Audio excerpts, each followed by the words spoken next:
Hasta el verano de 1989, las poblaciones de Hungría, Checoslovaquia, Polonia y Yugoslavia habían vivido bajo regímenes comunistas durante más de 40 años. No podían imaginar que la ideología que había regido sus vidas estaba a punto de ser barrida por una revolución que algunos celebrarían como el fin de la historia.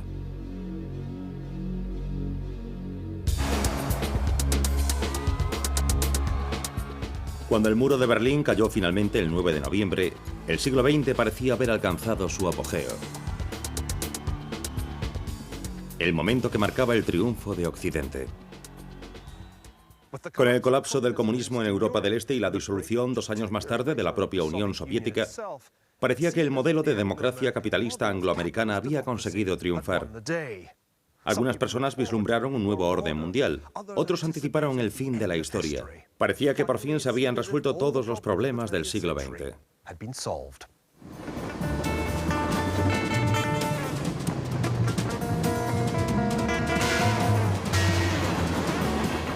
De pronto la globalización parecía imparable, arrastrando tanto a los estados en guerra como a los del bienestar. Las ideologías extremas del comunismo y el fascismo habían desaparecido. Y con el fin de la ideología, el mundo parecía destinado a una nueva era de armonía racial.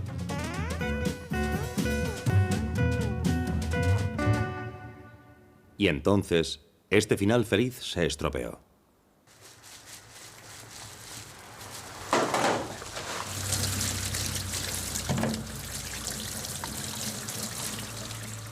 Lo sucedido en Bosnia mostró que todavía había personas preparadas para llevar a cabo limpiezas étnicas y que estaban ansiosas por hacerlo. Mientras se borraba el recuerdo de la Guerra Fría, se cometían actos de genocidio en todo el mundo. Contra los tutsis en Ruanda, contra los kurdos en Irak. Parecían repeticiones de las más atroces escenas de las guerras mundiales del siglo XX.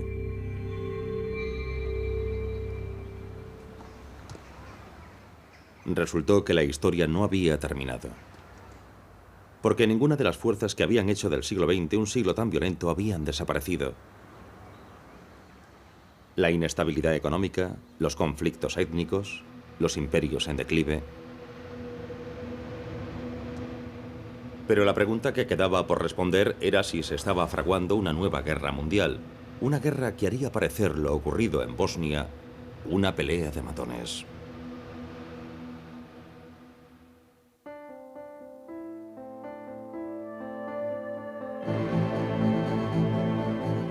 El mundo en guerra.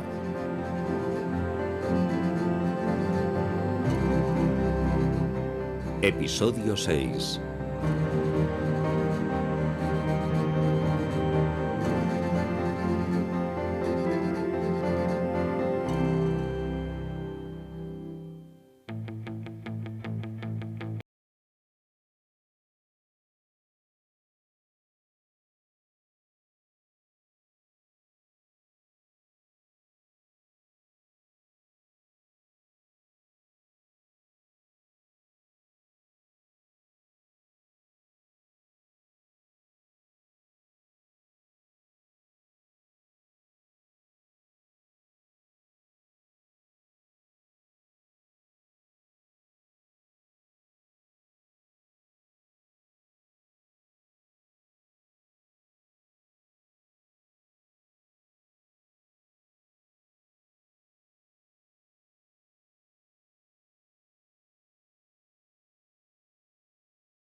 No había demasiada gloria ni esperanza en el reino no demasiado unido de la antes Gran Bretaña y la desgarrada Irlanda del Norte.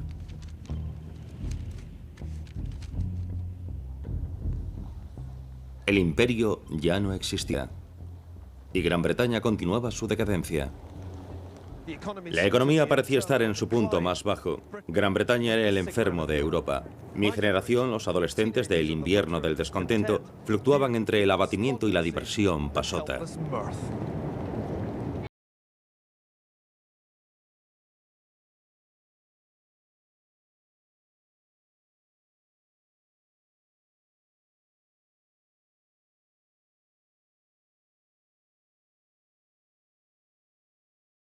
Parecía no haber demasiadas cosas en común entre The Clash y el thatcherismo.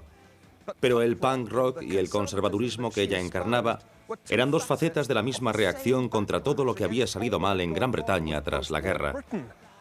A pesar de sus aparentes diferencias, Joe Strummer y Margaret Thatcher compartían un estilo combativo que a algunos nos resultaba irresistible.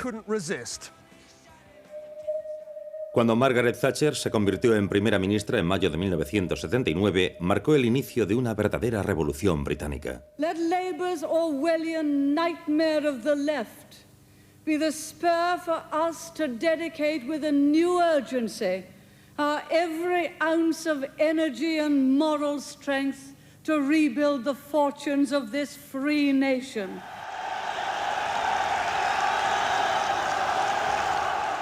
El radicalismo de las políticas económicas de Thatcher era pasmoso. Se enfrentó a los sindicatos. Privatizó las industrias estatales.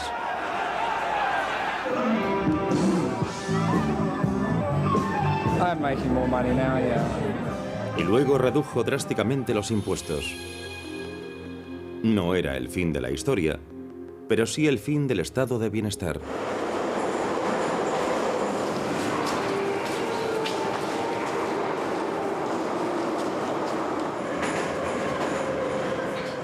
Y Thatcher no solo libraba y ganaba batallas en el frente doméstico. Según sus admiradores, su mayor victoria se produjo fuera de casa. El último y decisivo asalto de la Guerra Fría.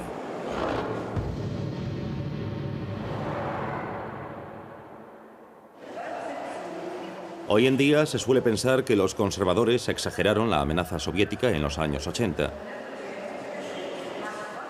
Algunos afirman que la Unión Soviética estaba abocada a la autodestrucción por causa de su crónica ineficacia económica. En realidad, el Imperio ruso, a pesar de su envejecido simbolismo revolucionario, todavía parecía terriblemente poderoso durante los años 80.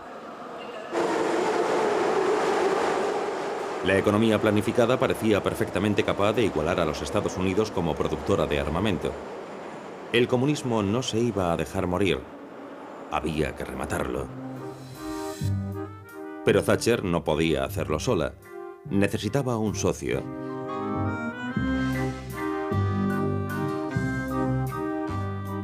Y si Maggie iba a ser Vivian Leigh, Ronald Reagan sería su Clark Gable.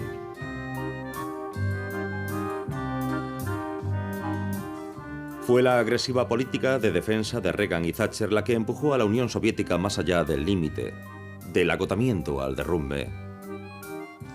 Al menos eso es lo que sus acólitos o seguidores nos han hecho creer. Pero no fue así de simple.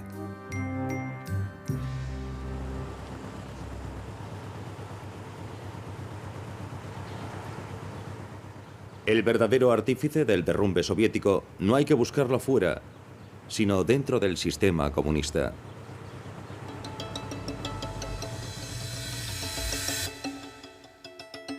Se llamaba Mikhail Gorbachev.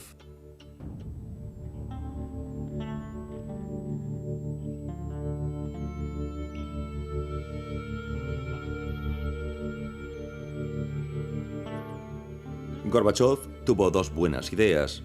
Liberalizó la economía soviética, perestroika, y exigió un debate político más abierto, glasnost. El problema fue que la combinación de ambas resultó ser fatal. El miedo que había mantenido el sistema durante tanto tiempo, el miedo al enemigo imperialista, pero sobre todo el miedo al partido, de pronto desapareció.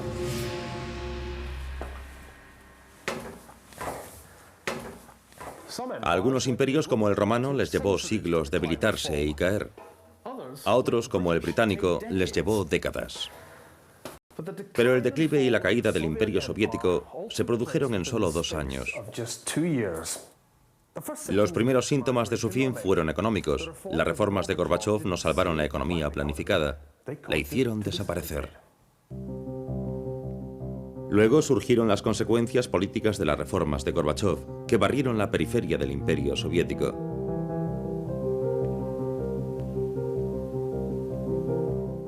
Una oleada de revoluciones nacionalistas en Europa del Este, la mayoría pacíficas, se llevaron por delante los viejos apparatchiks, los esquemas comunistas.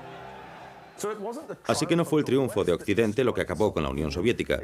Fueron las reformas desde arriba, unas reformas que pronto escaparon a todo control y que se convirtieron en una verdadera revolución. Nada en la historia moderna ejemplifica mejor el viejo dicho: el peor momento para un mal gobierno llega cuando intenta reformarse a sí mismo. Mientras Margaret Thatcher saboreaba su momento de gloria en Moscú, el victorioso Occidente solo tenía que preocuparse por gastar los beneficios de la paz en la mayor de las fiestas, ¿verdad? Pues no.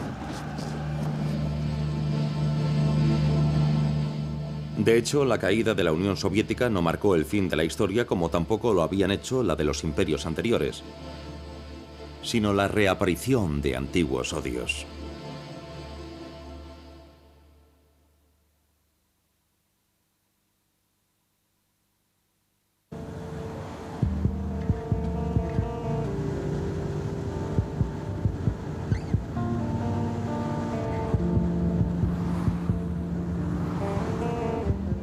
Durante un tiempo pareció que con la caída del comunismo en la Europa del Este en 1989 se había iniciado una nueva era en la que la democracia liberal era la única posibilidad.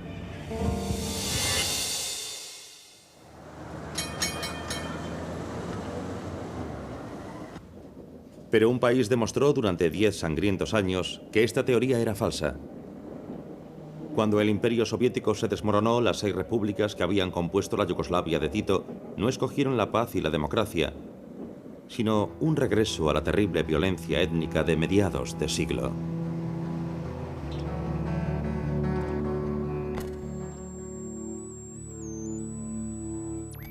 Lo sucedido en los Balcanes después de 1989 fue una valiosa advertencia. La historia no había terminado. Parecía como si la historia no quisiese terminar, quería regresar al principio del siglo.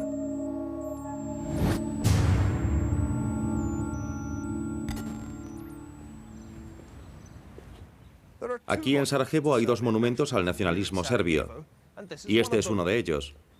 La tumba de los asesinos del archiduque austriaco Francisco Fernando. Su intención en 1914 era liberar a Bosnia del yugo austriaco y crear un nuevo estado eslavo del sur. Y en cierto modo lo consiguieron, pero también embarcaron al mundo en una guerra terrible. Una guerra que terminó con la primera era de globalización y que condenó a los Balcanes a décadas de conflictos encarnizados. Frente al cementerio cristiano en el que están enterrados los asesinos y a la sombra del símbolo universal de concordia internacional de las Olimpiadas de Invierno de 1984, se encuentra un segundo monumento al nacionalismo serbio.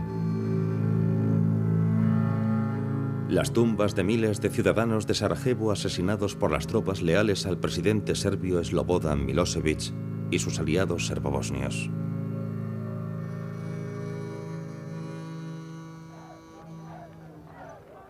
El 5 de abril de 1992, 100.000 personas se manifestaban por la paz en las calles de Sarajevo.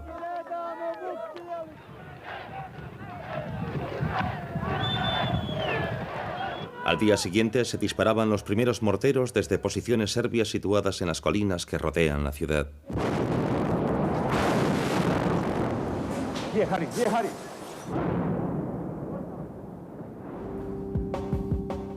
Durante casi 4 años, los aviones de Naciones Unidas que transportaban alimentos aterrizaban en un extremo de la ciudad, mientras el otro era bombardeado por la artillería serbia.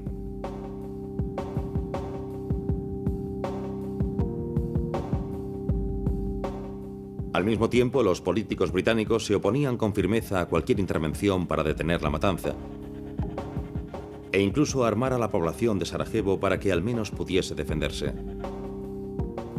No era la primera vez en el siglo XX que la diplomacia occidental ayudaba a cometer crímenes contra la humanidad en vez de impedirlo.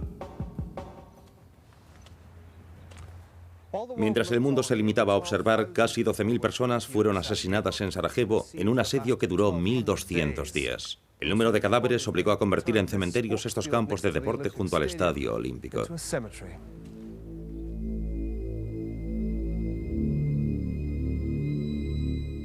El 28 de julio de 1989, Milosevic había pronunciado un discurso que parecía dirigido a soliviantar a los nacionalistas serbios contra otras nacionalidades dentro de la Confederación Yugoslava.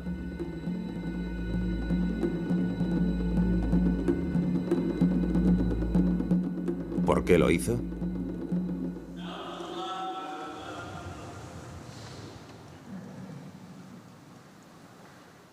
La respuesta es que parecía ser el único modo de que un líder comunista permaneciese en el poder después de 1989, jugando la baza del odio racial.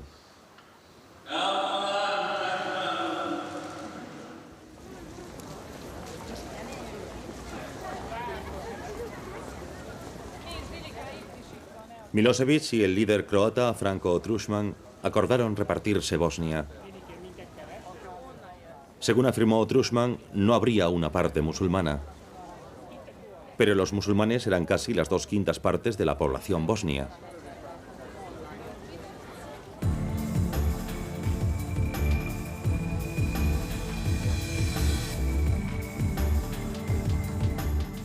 En 1992, los paramilitares de los escuadrones de la muerte, controlados por los serbios con nombres como los Tigres y las Águilas Blancas, barrieron el este de Bosnia. Su intención no era simplemente echar a los bosnios de sus hogares, sino su genocidio. A finales de abril, los serbios llegaron a Visegrad.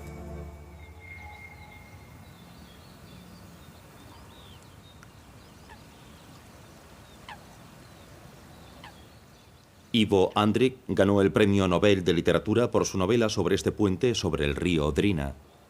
Andrić narra la construcción del puente en el siglo XVI, durante el apogeo del Imperio Otomano, para acabar convirtiéndose en la grieta entre el Oriente y Occidente tras la caída de ese imperio. En la primera mitad del siglo XX, el puente era un lugar de paso para ejércitos en guerra. Pero en los años que siguieron a 1945, la gente de los alrededores disfrutó de una paz poco estable pero duradera. Había iglesias al lado de mezquitas, pero la suya era una cultura bastante seglar. Aproximadamente un cuarto de los matrimonios eran mixtos. Los habitantes de Visegrad se consideraban yugoslavos, no serbios o bosnios, ortodoxos o musulmanes.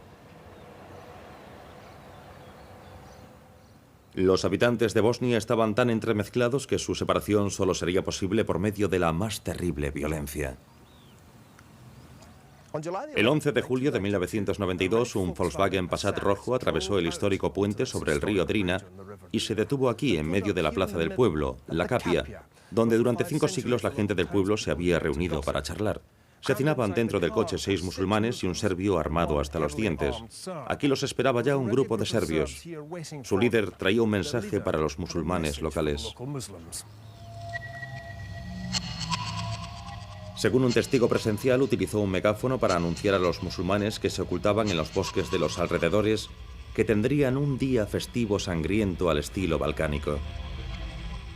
También anunció que todo serbio que protegiese a un musulmán sería ejecutado en el acto, y que por cada serbio asesinado por un musulmán serían sacrificados 1000 musulmanes. Según el mismo testigo, los serbios cortaron la cabeza a los 6 prisioneros musulmanes y arrojaron sus cuerpos al Drina. Media hora más tarde, otros 8 musulmanes fueron llevados al puente. Recibieron el mismo trato. El tercer grupo incluía a mujeres y niños. La masacre continuó toda la noche.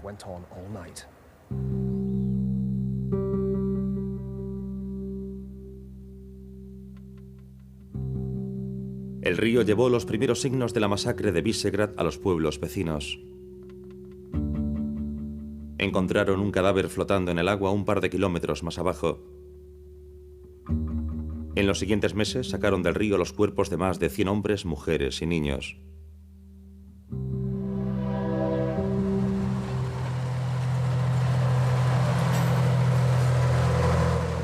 Aproximadamente 1600 de los musulmanes de Visegrad constan como asesinados o desaparecidos. Hoy solo quedan 100. Este patrón de matanzas sistemáticas se repitió en ciudades y pueblos de toda Bosnia. 92.000 personas figuran en esta base de datos como muertos o desaparecidos.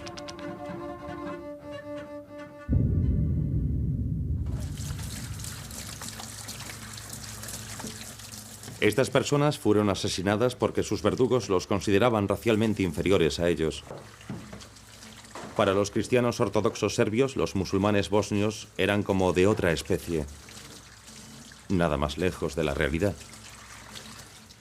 Aquí en el Centro de Reasociación de Lukovic utilizan las pruebas de ADN para intentar identificar a las víctimas de la limpieza étnica. Irónicamente, aunque estas pruebas pueden decir cuáles de estos huesos pertenecen a un individuo en concreto, no pueden decir si ese individuo era bosnio, serbio o croata. Al igual que pasó con los judíos en la Alemania de entreguerras, parecía que cuanto más integrados estuviesen los distintos grupos étnicos, mayores eran las probabilidades de un conflicto. En Bosnia, la ausencia de diferencias biológicas no impidió una guerra racial. De hecho, una de las cosas que los serbios hicieron en Visegrad fue confundir aún más las identidades étnicas en Bosnia.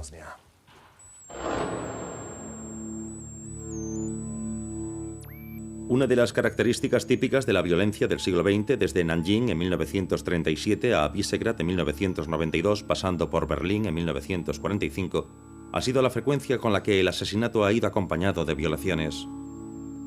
La Comisión de Naciones Unidas por los Derechos Humanos definió los casos de violación en Bosnia como masivos, organizados y sistemáticos. No solo fue utilizado como instrumento de guerra, sino como un método de limpieza étnica, con el fin de humillar, avergonzar, degradar y aterrorizar a todo el grupo étnico.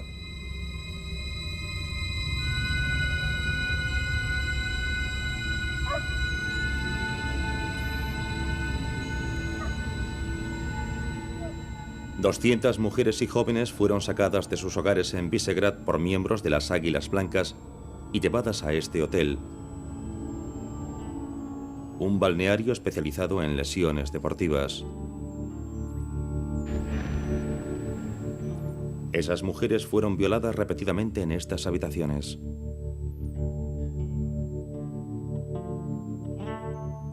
Crímenes similares se cometieron en el cuartel de bomberos,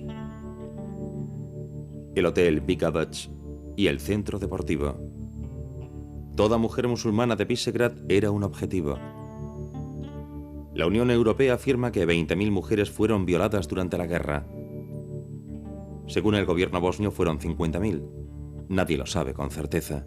Algunas de las víctimas fueron asesinadas, pero no todas. Algunas, tampoco podemos asegurar su número, quedaron embarazadas. Fue como si los que perpetraron los crímenes, como los cometidos en este hotel, hubiesen regresado al más salvaje comportamiento tribal.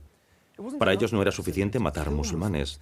También tenían que fecundar a sus mujeres, como si intentasen aumentar el porcentaje de serbios, no solo en el territorio de Bosnia, sino también en su acervo genético.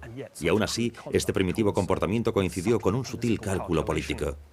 Milosevic jugó cínicamente la baza del nacionalismo extremo bosnio para evitar el destino de otros líderes comunistas de la Europa del Este que habían sido barridos por el nacionalismo posterior a 1989.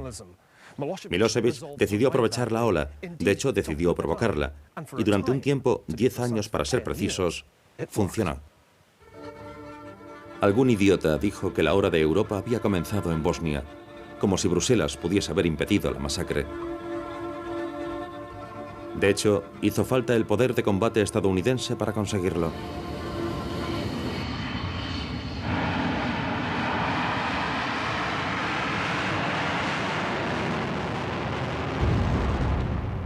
El poder de combate estadounidense detuvo y luego hizo girar 180 grados la limpieza étnica que Milosevic también intentó en la provincia de Kosovo. Con Milosevic por fin fuera de combate, Europa y suponemos que también el puente sobre el Drina pudieron respirar aliviados. La historia después de todo también había acabado en los Balcanes, solo que un poco más tarde que en cualquier otro lugar. Pero la caída de la Unión Soviética y sus consecuencias distraían en muchos aspectos la atención de la gente de otros cambios, mucho más profundos, que estaban ocurriendo en el otro extremo del mundo. Allí otro partido comunista intentaba averiguar cómo cambiar su economía sin hacer concesiones políticas. Y este imperio, lejos de romperse en pedazos, planeaba expandirse y representar una formidable amenaza para Occidente.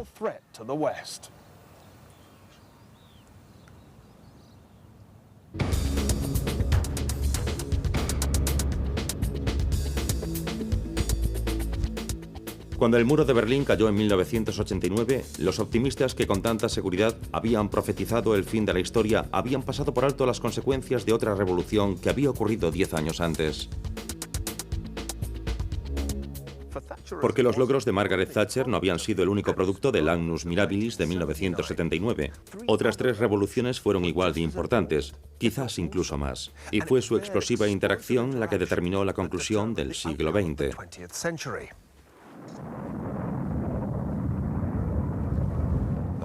Por no mencionar el comienzo del XXI. Eran el presagio no del triunfo de Occidente, sino de una nueva guerra mundial.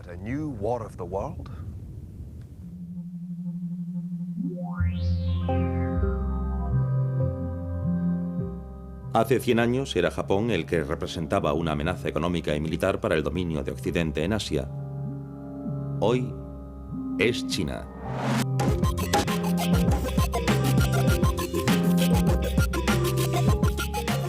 Desde mediados de los años 90, China ha sido la economía de libre mercado de más rápido crecimiento en el mundo. De hecho, puede que sea la economía de más rápido crecimiento de toda la historia. Pero China sigue siendo uno de los pocos países del mundo gobernados todavía por comunistas. ¿Cómo fueron capaces los comunistas chinos de abrazar el capitalismo sin sacrificar su propio monopolio de poder? La respuesta simple es que cuando se desarrolló una situación revolucionaria en 1989, el régimen hizo lo que los regímenes comunistas siempre habían hecho: enviar a los tanques.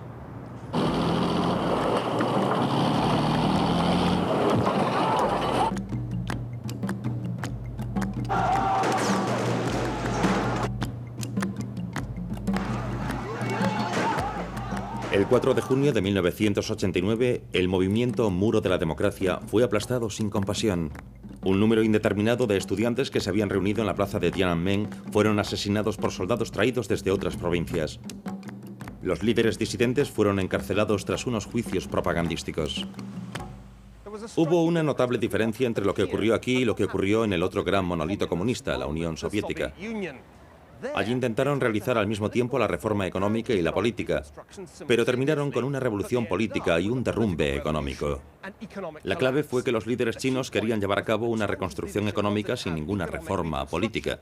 Cualquiera que pensase que eso significaba una victoria para Occidente estaba soñando. Pero sería un error pensar que la China comunista debe su éxito al hecho de haber aplastado una posible revolución en 1989.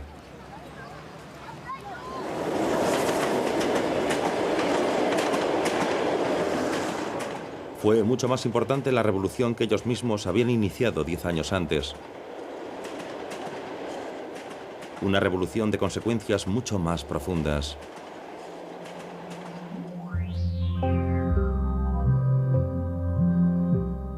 Los logros de la Revolución China de 1979 son verdaderamente asombrosos.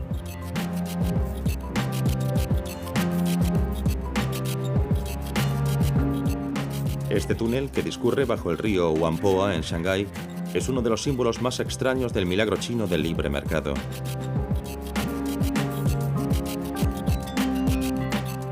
Una especie de viaje psicodélico oriental.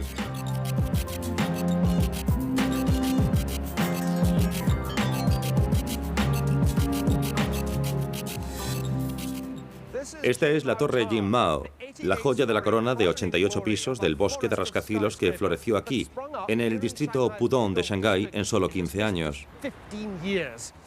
Es tan grande que sinceramente hace que el puerto de Londres parezca construido con piezas de Lego. Pero lo más increíble es que todo esto no es un logro de los seguidores de Thatcher, sino de comunistas con carné del partido. El hombre que puso en marcha este milagro económico fue el mismo que mandó los tanques a la plaza de Tiananmen. Deng Xiaoping.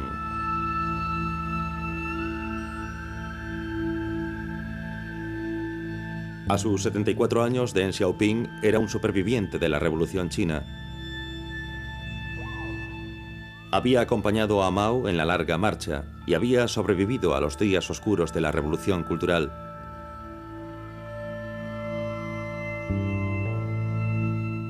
Tras su rehabilitación, la banda de los cuatro, liderada por Jiang Qing, la peligrosa esposa de Mao, había intentado librarse de él en 2 ocasiones. Pero Deng Xiaoping había salido victorioso.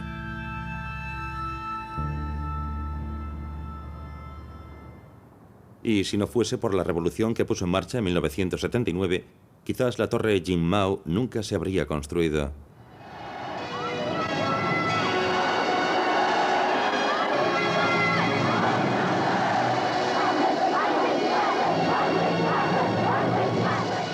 Mao Zedong había gobernado China desde 1949 según el modelo soviético de economía estrictamente planificada. Lo que él llamó su gran salto adelante había sido un gran salto hacia atrás que había costado millones de vidas. Por el contrario, la estrategia de Deng Xiaoping para dar un verdadero gran salto adelante fue romper el control estatal e incentivar las empresas privadas, manteniendo al mismo tiempo y sin compasión el aparato político del comunismo. Uno de los dichos favoritos de Deng Xiaoping era un aforismo de Sichuan, su ciudad natal. No importa si el gato es blanco o negro, lo que importa es que cace ratones.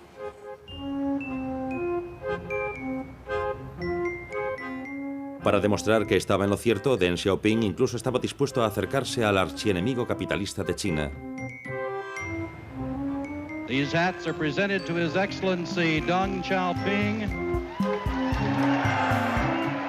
Deng Xiaoping llegó a Estados Unidos el 28 de enero de 1979, el mismo año en que Margaret Thatcher llegó al poder en Gran Bretaña.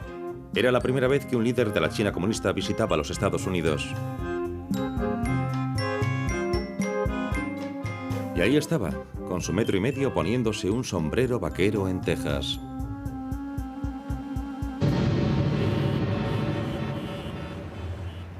Lo más importante del viaje de Deng Xiaoping a los Estados Unidos fue asegurar que las exportaciones chinas tendrían acceso al mercado norteamericano. A cambio, a las empresas estadounidenses se les permitiría invertir en las zonas de libre comercio creadas en China por Deng Xiaoping. Los Estados Unidos pensaron que podrían convertir a China en una especie de sucursal americana, como habían hecho en los años 20. En vez de eso, se encontraron frente a un gigante económico rival.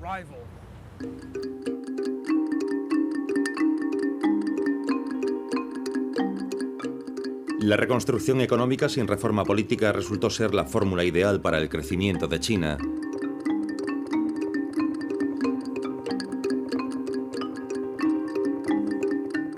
A finales de los años 90, algunos economistas occidentales preveían que la economía china superaría a la de los Estados Unidos en 2041.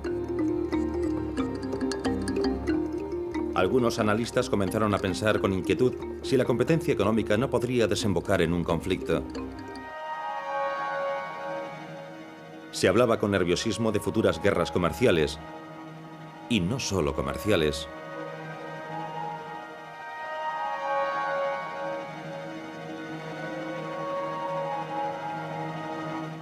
Porque no es difícil imaginar un choque entre Oriente y Occidente que dejase pequeña la guerra ruso-japonesa de 1904, el conflicto que marcó el punto de partida de la guerra mundial. ¿Qué ocurriría si el crecimiento económico de China sufriese un revés?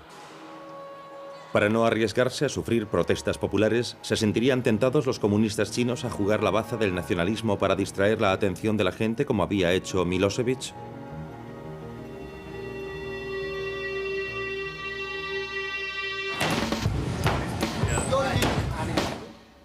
La mecha más evidente para un conflicto entre Oriente y Occidente sería Taiwán, que China considera parte de la República Popular, pero cuya autonomía se habían comprometido a defender los Estados Unidos. He aquí la posible mecha para un conflicto del nuevo milenio. Pero a pesar del creciente riesgo de una nueva colisión entre superpotencias en Asia, la de Deng Xiaoping no fue la revolución más importante de 1979. Después de todo, los chinos estaban adoptando, al menos en parte, lo que consideramos cultura occidental, el libre mercado, aunque en una versión de Lejano Oriente planificada por un Estado con un solo partido. En Oriente Próximo, por el contrario, repudiaban todos los aspectos de la cultura occidental. Allí no importaban tanto los beneficios como el profeta. Y mientras los chinos exportaban productos, el mundo musulmán exportaba personas.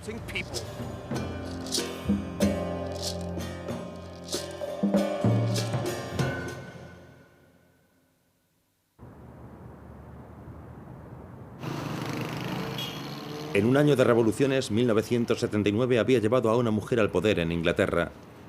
Una mujer totalmente convencida de que la salvación dependía del mercado libre.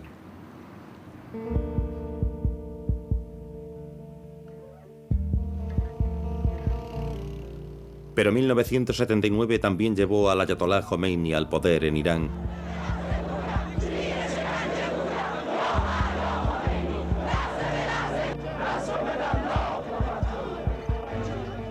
Un hombre totalmente convencido de que la salvación dependía de las enseñanzas del profeta Mahoma.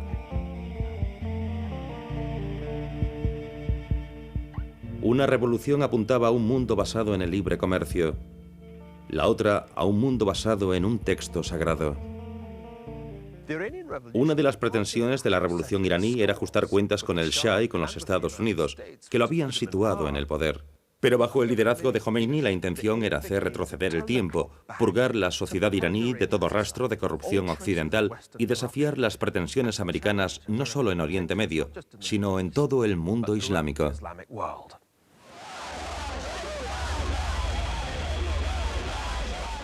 Lo que estaba ocurriendo era mucho más que un renacimiento religioso del Islam.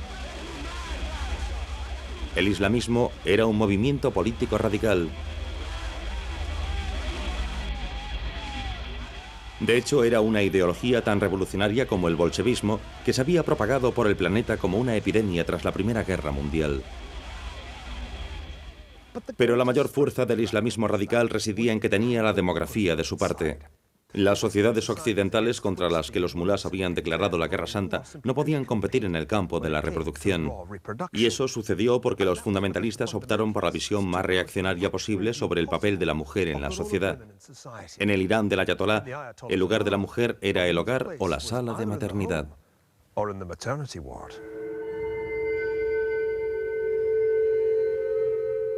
Esto ayuda a explicar la cuarta y durante mucho tiempo desconocida revolución en 1979.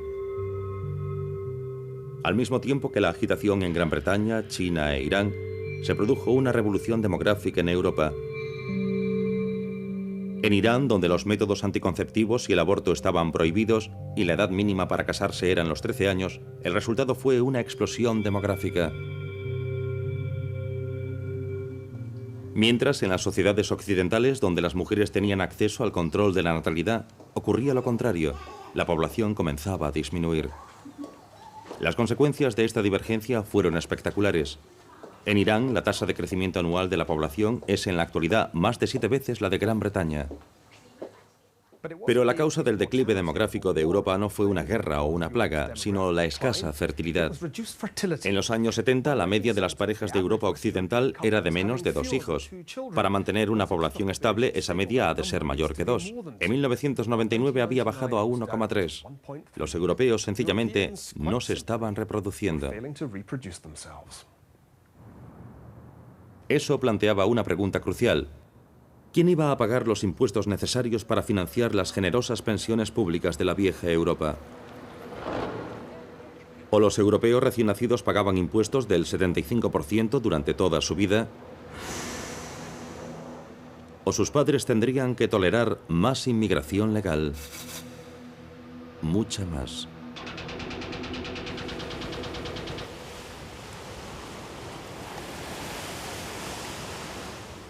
Pero ¿de dónde vendrían los inmigrantes? Obviamente, un gran porcentaje vendría de los países vecinos, pero la Europa del Este no podía proporcionar los suficientes.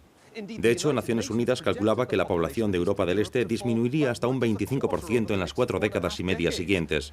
Los que esperaban que llegasen oleadas de inmigrantes desde allí miraban en la dirección equivocada, hacia el este, cuando deberían mirar al sur.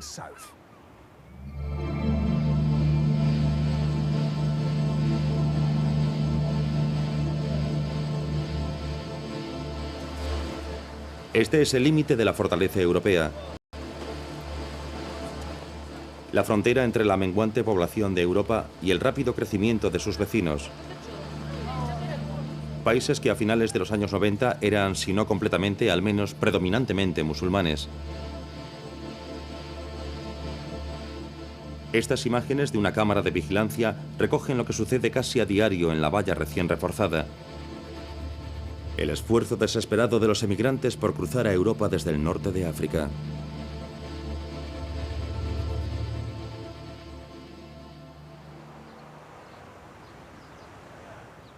Económicamente, Europa necesita a estos inmigrantes, pero los europeos se sienten claramente inquietos ante la transformación cultural que implica su presencia.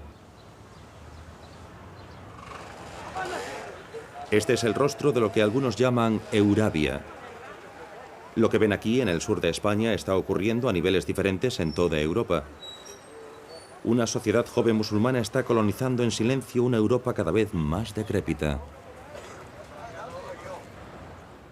Hace 100 años, la frontera entre Oriente y Occidente se encontraba en las afueras de Sarajevo.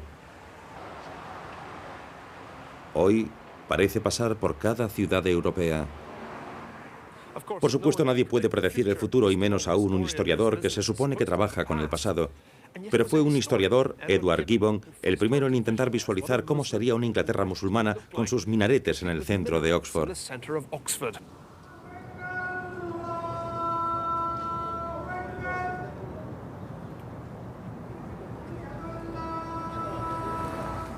Probablemente Gibbon solo pretendía entretener a sus lectores, o quizá reírse un poco de su antigua universidad. Pero hoy los minaretes están aquí, en el centro de Oxford, el mejor símbolo de esa reorientación esencial que fue la tendencia subyacente del siglo XX.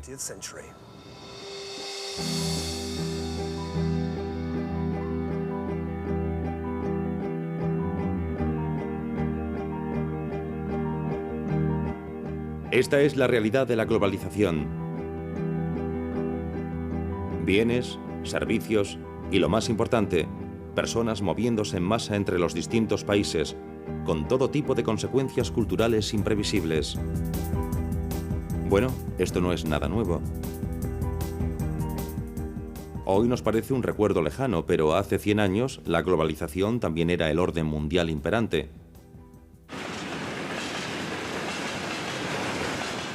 Bienes, capital y mano de obra fluían libremente desde los imperios europeos hasta los confines de la tierra. Por mar en barcos de vapor, o por tierra en ferrocarriles como el Transiberiano.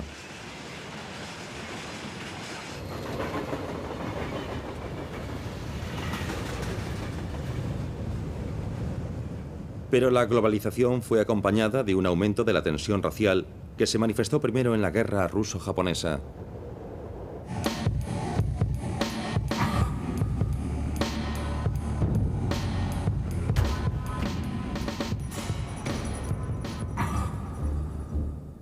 Y en 1914, la primera era de la globalización terminó con una explosión espectacular.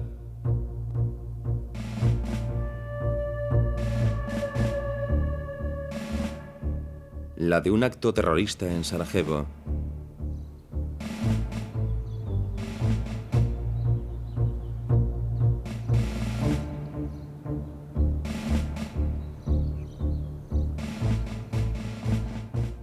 En el caos de la Guerra Mundial, una secta anticapitalista radical consiguió el control de Rusia y su imperio.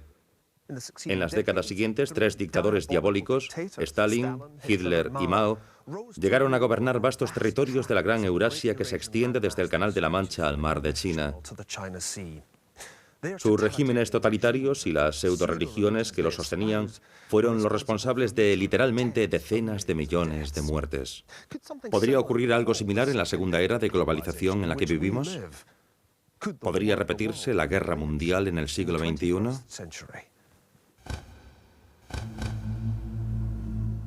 Si queremos impedir que la historia se repita, necesitamos comprender las causas profundas de la guerra en los últimos 100 años.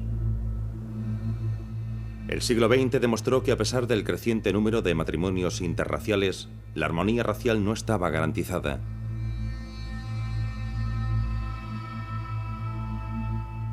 De hecho, fue precisamente en los lugares con mayor índice de integración donde ocurrieron algunos de los peores conflictos raciales.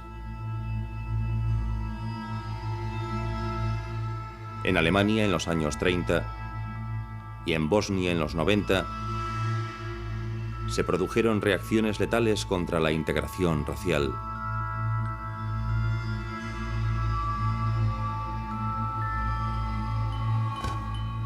El momento en que se producen también es importante. Esos conflictos suelen ocurrir durante periodos de crisis económica, ya que es entonces cuando se mira con mayor hostilidad a las minorías étnicas. ¿Y dónde estalló la violencia con mayor intensidad durante el siglo XX?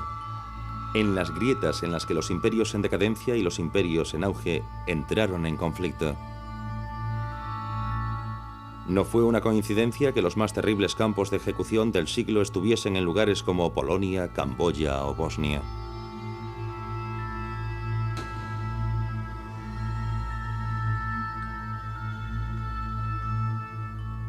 En esta serie he intentado mostrar los elementos que componen la fórmula de la guerra mundial.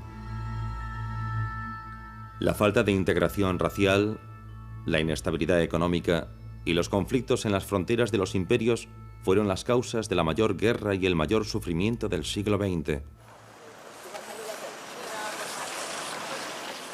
Eso no significa que los conflictos sean inevitables a lo largo de esas nuevas grietas, sino que incluso donde la población parece bien integrada, el frágil edificio de la civilización puede derrumbarse de pronto dejando paso a los primitivos instintos tribales.